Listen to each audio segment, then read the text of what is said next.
C'est l'heure de la Goutte Podcast. Bonjour à tous et bienvenue dans ce nouveau numéro de La Goutte Podcast. Vous le savez, c'est le podcast qui, comme le vin, se partage. Et on continue de découvrir des métiers passionnants dans cet univers du vin.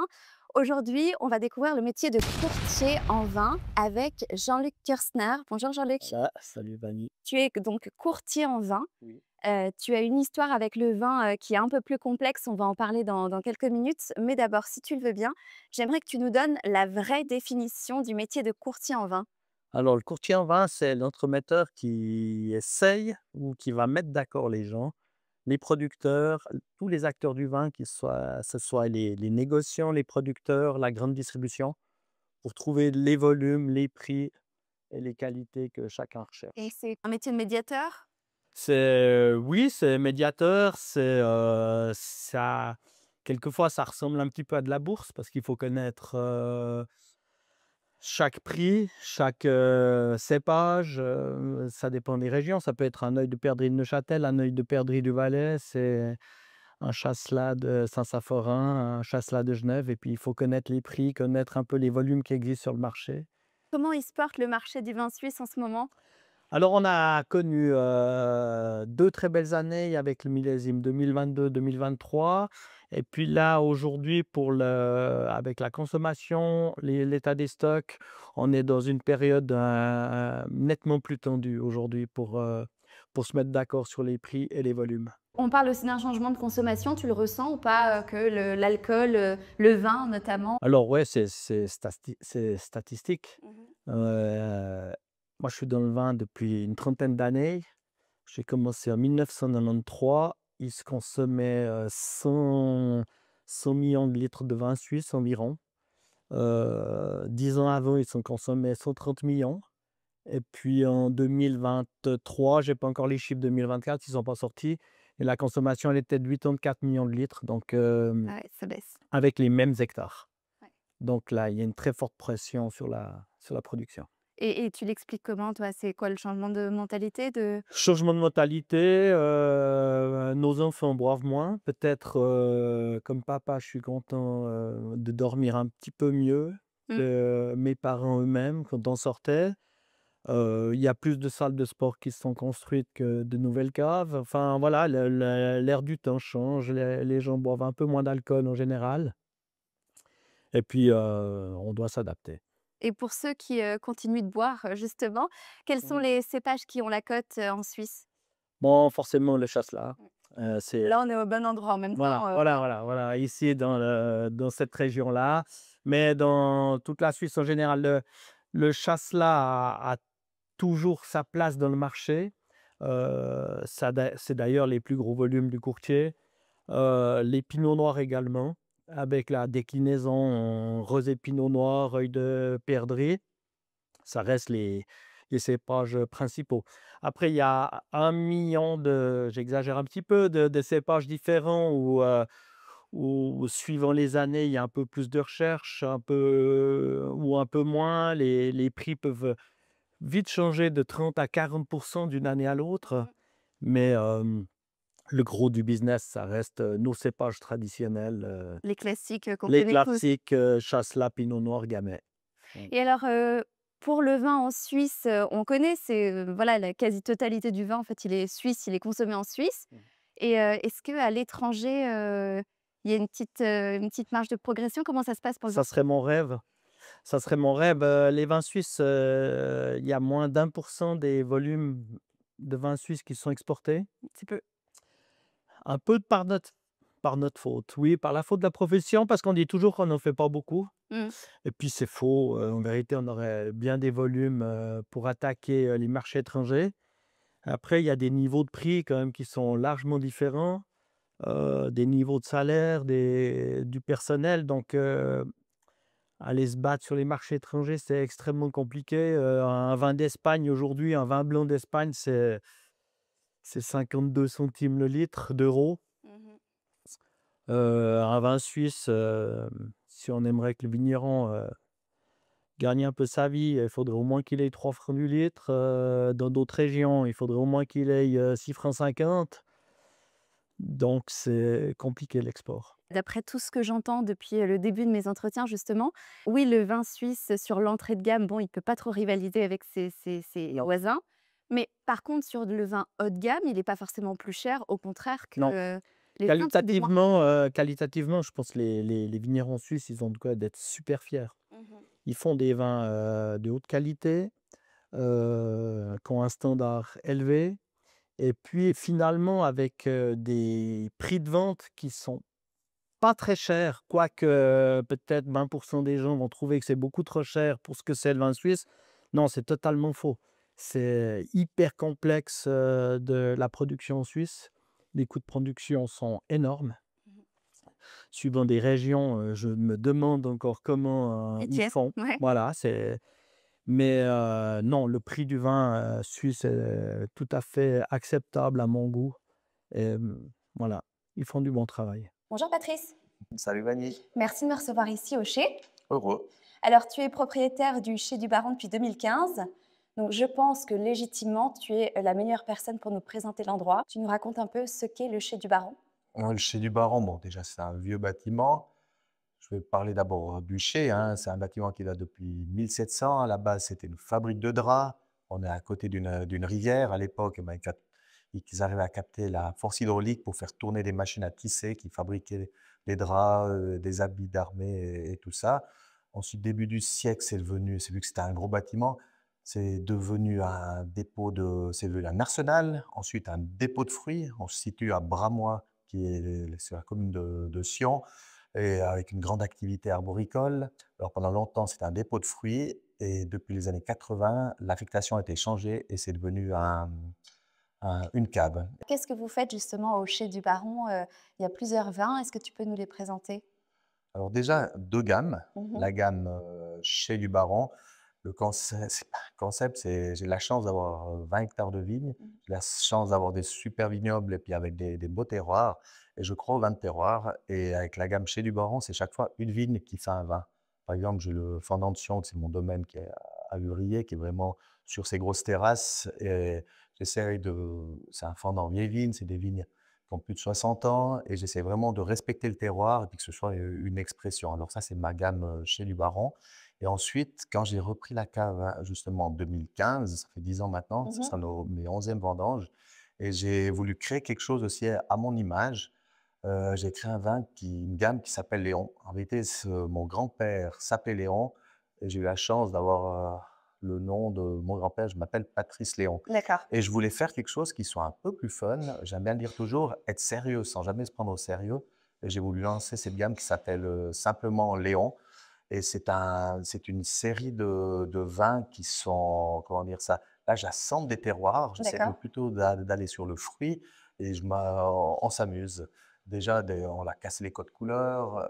Ouais, Il y j'ai a vu déjà les du bouteilles vert, tout il y à a du l'heure. bleu. On Elles essaie sont de belles. faire vraiment quelque chose de différent. Même dans la vinification, Mhm. c'est tout le temps des vins qui sont, je dirais pas mon caractère, hein, Ouais. qui sont droits. Là, on s'amuse vraiment plus sur le fruité. On essaye de nouveau de faire un style de vin qui correspond. J'aime bien faire le lien aussi avec la gastronomie et la restauration. Avec la gamme chez du Baron, j'essaye de faire de l'étoilé, Ouais. si on veut bien dire. Et puis ma gamme Léon, c'est la brasserie. D'accord. Mais très clairement, en termes de volume, c'est 2 tiers de Léon, 1 tiers de chez du Baron. D'accord. Et très clairement, c'est que la gamme Léon sert à me financer la passion la passion, et puis qui me laisse aussi l'opportunité de prendre du temps pour développer.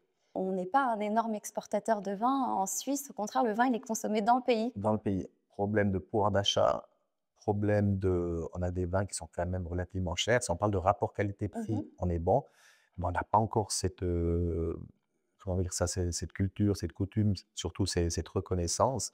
Je pense qu'on doit continuer, on doit y croire. On a eu la chance, ça fait maintenant 3 ans, justement, Parker a donné un 100 sur 100 à Marie-Thérèse Chapa. Mhm. De nouveau, on existe, on est là, ça nous aide. On a plein de gens, on a des super caves dans toute la Suisse. D'ailleurs, j'aime pas parler forcément des vins valaisans, je parle tout le temps des vins suisses. On a plein de gens qui donnent, qui investissent à l'extérieur, où ils vont se montrer, mais c'est un travail de fourmi. pour avoir une reconnaissance, c'est pas facile, c'est une Ouais. histoire et tout, mais on a de la chance d'avoir, on a des pionniers là-dedans. On va lire Jean-René Germany, là, Gilbès qui tourne, là, il vient d'un voyage en Asie, mais c'est juste fantastique ce qu'il fait pour les vins suisses. Mmh. C'est des gens Qui font évoluer, qui font évoluer. La semaine passée, justement, j'étais à Neuchâtel. On a fait plein de caves, on était là chez les châteaux d'Auvergnat. Et c'est aussi des gens, ben, ils revenaient de One Paris. J'ai eu au téléphone le boss, il revenait de Provine. Mais c'est des gens qui s'investissent, qui montent.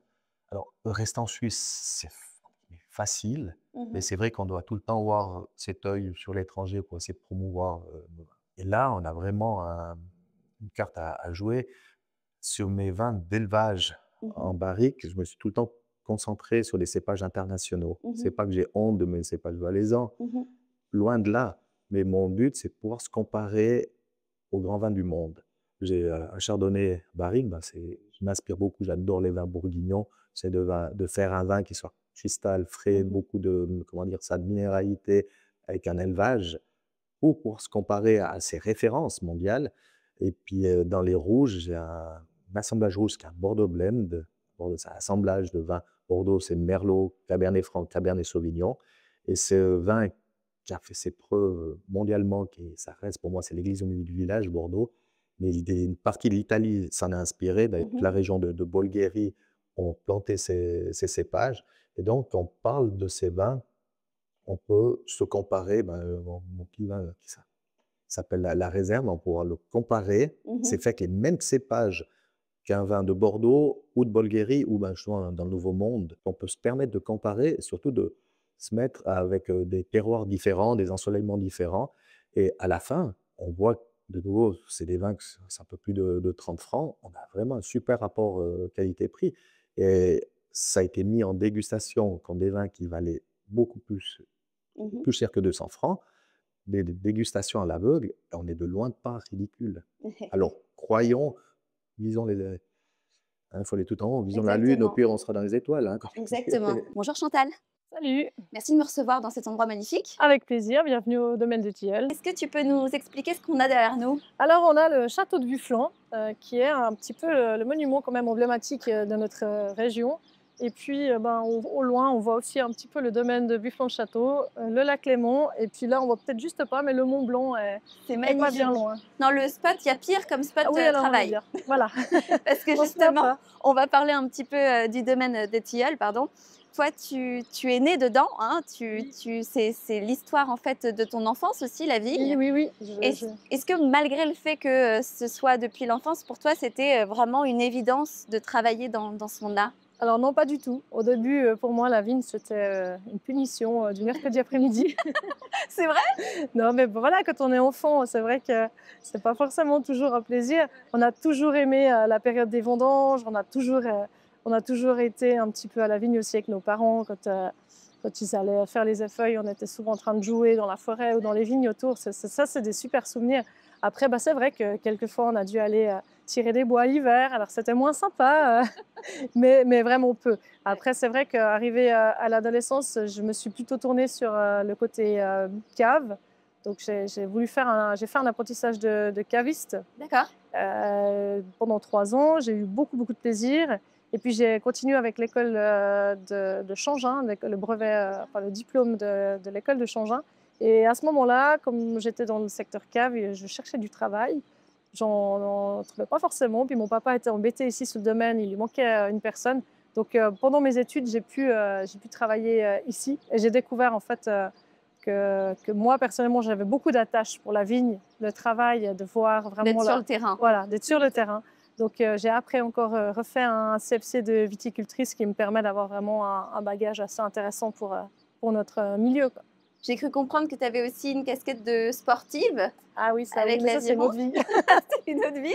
À l'époque, oui. À un bon niveau, l'aviron. J'ai ramé, oui, j'ai ramé pendant 10 ans avec ma collègue Catherine Cruchon. On était les deux dans le même bateau, on avait un double. On a fait 10 ans de compétition au niveau national. Voilà. Et qu'est-ce que ça t'a apporté, justement, cette philosophie de sportive sur les vignes? Je pense beaucoup de travail, pour arriver à des résultats. Donc ça, c'est quelque chose qui nous aide aussi dans notre métier. Et puis voilà, cette philosophie de tenir le coup, de se donner ouais, de s'entraider aussi, parce que quand on rame, on a quand même toujours une équipe. Donc cet esprit d'équipe était très important pour moi. Et voilà, je pense que ça m'a apporté en tout cas des valeurs qui me seront utiles toute ma vie. Tu fais partie d'une famille de vignerons, on l'a dit. Tu es mariée avec un vigneron. Oui, vigneron, agriculteur, vigneron, oui. Ouais. Tu es présidente de l'association des vins de Morges. Bref, tu es entourée de vignerons. Oui. Tu dois bien parler de ce sujet et bien connaître la situation. J'ai fait une petite allusion tout à l'heure, donc à tout ce qu'on entend, comme quoi la consommation de vin diminue, que notamment les jeunes, et on ne va pas critiquer, mais se désintéressent un petit peu de l'alcool et notamment du vin. Est-ce que vous échangez entre vous? Est-ce que vous envisagez des prises de position, des solutions? Alors, c'est sûr que ça nous préoccupe, hein. C'est vrai que pour nous, ben, voilà, les jeunes, c'est l'avenir. Donc, on a besoin qu'ils s'intéressent à notre monde, à l'alcool, au vin. On a pu constater avec un immense plaisir qu'à Divinum, cette année, il y a eu énormément de jeunes. Et ça, c'est vraiment tous mes collègues qui l'ont dit. Ça nous a bien fait plaisir. Ça nous encourage aussi pour la suite. Mais voilà, ce n'est pas la majorité non plus des consommateurs. Donc, on sait qu'on doit chercher un petit peu des solutions. Certains collègues ont développé des boissons à base de chasselas ou à base de vin. Donc, on voit que ça plaît, ça fonctionne. On sait, l'Office des vins vaudois a créé une campagne avec les cocktails vaudois. On a mis ça en avant cette année à Divinum. On propose aussi une alternative peut-être un petit peu différente que le simple verre de vin à déguster. Donc bon, voilà, on essaie de chercher des solutions pour que les gens continuent à apprécier nos vins, à les découvrir d'une manière ou d'une autre. Et je vois que vous faites plein de choses. J'ai aussi vu sur le site que vous proposiez des playlists Oui. qui vont avec le vin que les gens choisissent et ils ont une playlist à écouter. C'est génial de faire ça. On a créé cette campagne à la sortie du Covid justement pour créer une playlist qui... On sait que le vin sublime, enfin la musique sublime le vin. C'est vrai. Et c'est quelque chose qu'on apprécie en dégustant. C'est vraiment super toujours d'écouter de la musique. Donc on a remarqué que ça apportait encore plus de plaisir aux consommateurs. Et on a créé une playlist qui est à écouter en dégustant un chasselas, une autre pour du rosé, une seconde pour les cervagniens. Donc voilà, c'est à une faire chose chez d'assez soi. sympa. Vous pouvez, vraiment, vous trouvez sur Spotify les playlists chasselas, rosé et cervagnin sur Spotify, ailleurs, sous vin de Morges. Moi, j'ai commencé à écouter celle Chasselas et je la trouve géniale. Vraiment, Oui. je ne sais pas qui a fait la sélection. Ah, ça c'est... Alors, c'était un musiconologue qui avait créé celle du chasselas, celle du rosé aussi, et puis celle du rouge, on l'a faite nous. Magnifique, il faudra que je l'écoute Oui. alors. Mais celle du rosé est vraiment super. J'aime beaucoup aussi. Elle est un peu plus été, summer. Enfin, ouais, summer party, elle est vraiment chouette aussi. Et pour ceux qui nous écoutent, quand est-ce qu'on peut venir? À partir de quand on peut venir visiter les caves, déguster du vin? Alors, vous tout au rencontrer? long de l'année. Ça, c'est vraiment quelque chose qu'on doit mettre en avant. Faire comprendre aux gens qu'ils sont vraiment les bienvenus. Ils n'ont pas à avoir peur de pousser nos portes. Au contraire, nous, on est ravis quand ils arrivent. Sur le site internet des Vins de Morges, vous trouvez justement la liste de toutes les caves et les horaires de toutes ces caves d'ouverture. Donc voilà, certains sont ouverts tous les jours, d'autres, peut-être structures un petit peu plus petites, ont 1 ou 2 jours d'ouverture.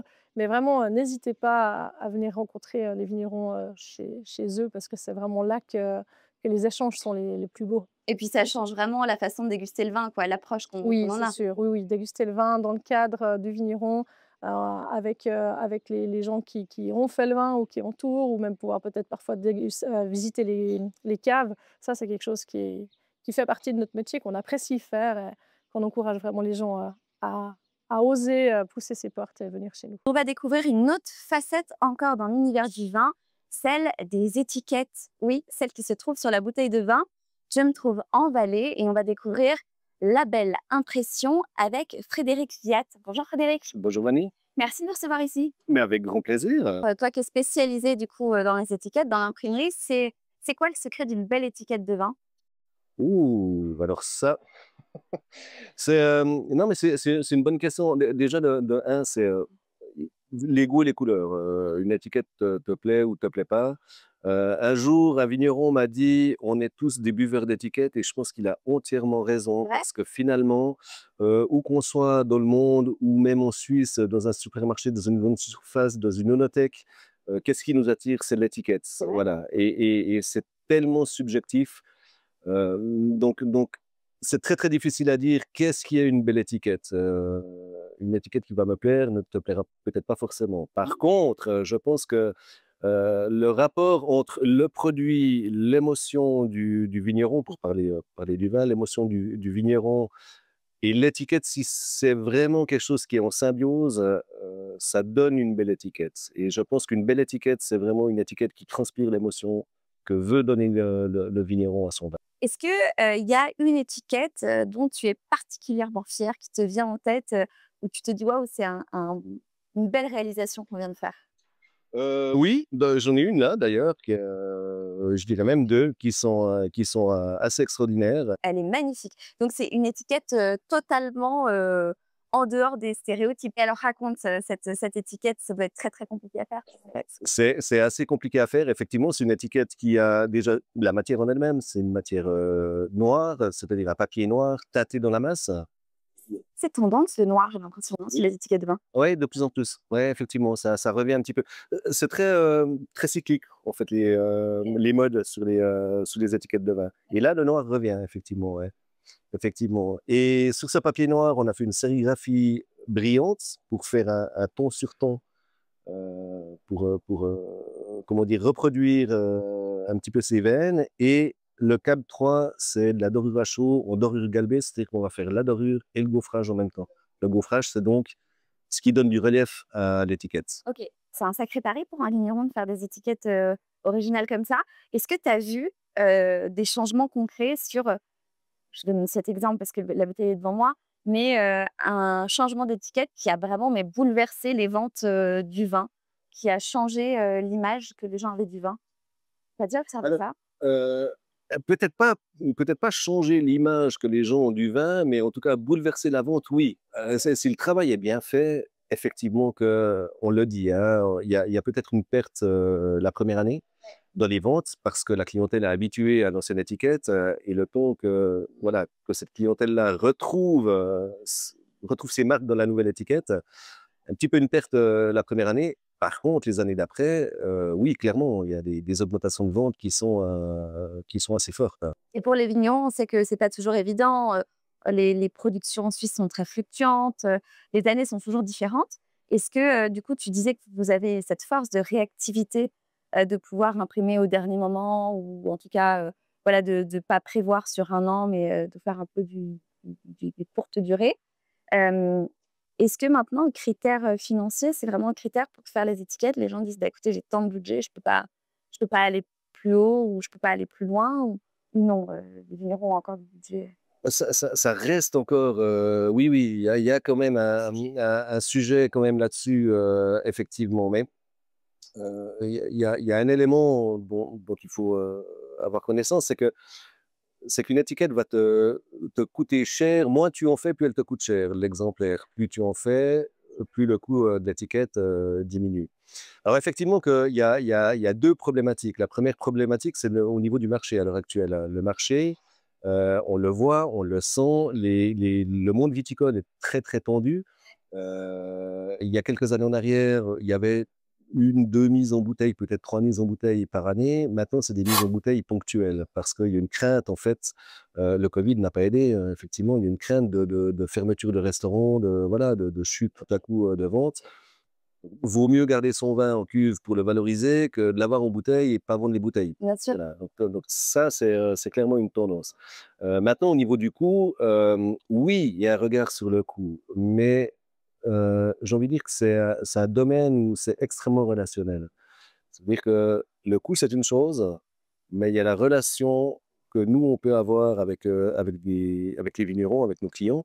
Pour ma part, moi, j'ai quelques clients, pas mal, c'est devenu des amis. Donc voilà, au-delà du coût, il y a ce côté relationnel, il y a ce côté voilà, de rencontre, de contact, de ce besoin qu'elle a. Ouais. Effectivement, C'est l'humain, quoi. voilà, le côté humain. Alors effectivement que le coût, au bout d'un moment, il va jouer un rôle. Oui, si on est vraiment trop élevé par rapport à la concurrence ou par rapport à la volonté budgétaire, ben, effectivement mais que ça se discute et que là, il peut y avoir un stop à quelque part. Est-ce que ça joue aussi le prix du vin? C'est-à-dire qu'un vin à 12 francs aura pas une étiquette aussi chère qu'un vin à 60? Alors ça, c'est une excellente question. Le coût d'une étiquette moyen, j'ai envie de dire une contre-étiquette, c'est entre 5 et 10 centimes, une étiquette de cœur entre 10 et 20 centimes. Ok. Voilà. Ouais. Maintenant, l'étiquette, elle doit toujours être en rapport avec le prix du vin, effectivement. Une bouteille de vin qui est vendue 8-10 francs en cave ou en grande surface, il ne faut pas avoir une étiquette à 30 centimes. C'est pas Pas de sens. cohérent, Ouais. ou 40 ou 50, c'est pas cohérent. Il Mm. y a une incohérence à quelque part. Par contre, un vin qui est vendu 50, 60, 100 francs, voire plus, oui, ça supporte un coût d'étiquette C'est plus cher.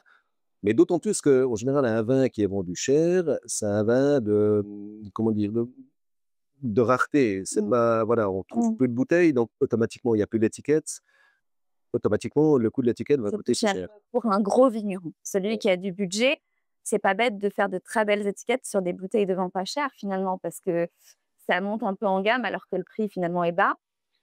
Ouais, effectivement, c'est une solution. Ouais. Et je pense sincèrement que beaucoup de grosses caves jouent là-dessus parce que la concurrence est extrêmement rude dans les grandes surfaces entre les vins, notre extrême, c'est les vins suisses et les vins étrangers derrière, Ouais.